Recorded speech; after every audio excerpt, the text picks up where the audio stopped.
Alright, YouTube, it's time for Occult Literature video number 87, Demonomania and Witchcraft. This is an extremely interesting work. It's only about 25 pages in length. It's a relatively short work, but it's fairly in-depth. It covers a lot of history. Now, the background of this work is it was written in the mid-1800s, sort of this early industrial era.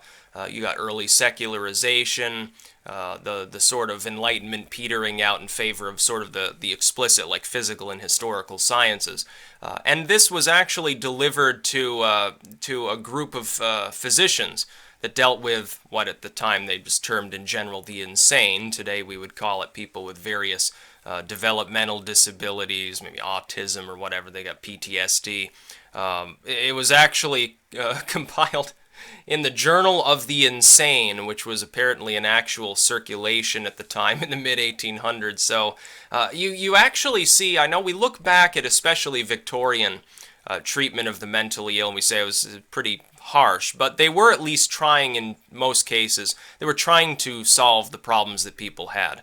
This is sort of a historical compilation and a refutation of previous generations, not even a century before, where generally speaking, if a person was acting in a strange manner, they had dementia or whatever, or a misbehaving child, they were considered to be possessed by devils, by demons, or Satan encouraged them to do that, or they were a witch, and in many cases, a century before that, they were burned at the stake, they were beheaded, thrown in the river, or something like that.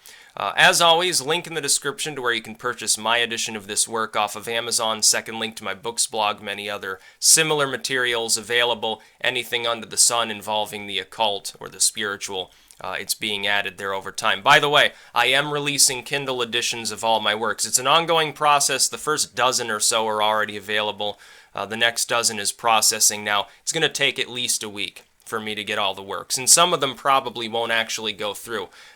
If an edition of a work is already available and yours isn't specifically like annotated, heavily re-illustrated or something, you can actually put your edition there on Amazon, like Letters of Witchcraft and Demonology. It's already there. I probably won't be able to get my version available as a Kindle release there, even paired with my work. That being said, most of the works appear to have gone through just fine, so they'll be available over time. This particular work is, again, like the stanzas of Zion, I'm providing this primarily as a historical reference. It's not like a how-to occult guide, but it does reference many secondary works. It speaks of like Cotton Mather, speaks about the Salem witch trials, the burning times in general. It's a rather emotionally loaded little manuscript. But as far as historical context, it gives us a good cross-section of the reigning ethos of the mid-1800s. The purely rational explanation of mental illness from that time is actually less convoluted than it is now. We now have many more classifications. We don't simply say, oh, the person's insane, and therefore, reasons or something like that. We don't try to put all of our eggs in one basket anymore. This refutes the past, the historical past, and it claims that basically all accused witches or the devil possessed or whatever, they were all mentally ill.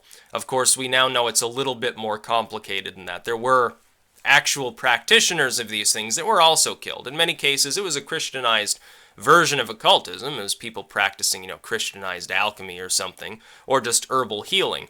But an herbal healer isn't necessarily insane. They were simply burned anyway because they happened to be practicing what was considered by the superstitious lay people, the peasants, the illiterate of the age, to be a form of witchcraft. So it's a good cross-section of the mid-1800s to generally late 1800s sort of view of these things, of witchcraft, of demonomania, essentially the mania that swept over Europe in the early Americas, the burning times, where people thought the devil was everywhere, witches were everywhere. They were constantly, they spoiled the milk, the butter wouldn't churn, the turnips withered and died, the cow fell over, something like that. I hit my head, it was a witch must have hexed me. And in many cases, and this points this out, some of it was related to property. In the Salem witch trial, it was related specifically to property disputes, essentially. That's why the claims started. So again, interesting historical work, goes along with all the other history of witchcraft sort of material. Link in the description to Amazon where you can purchase this. Second link to my books blog, of course. That's about all. Peace out.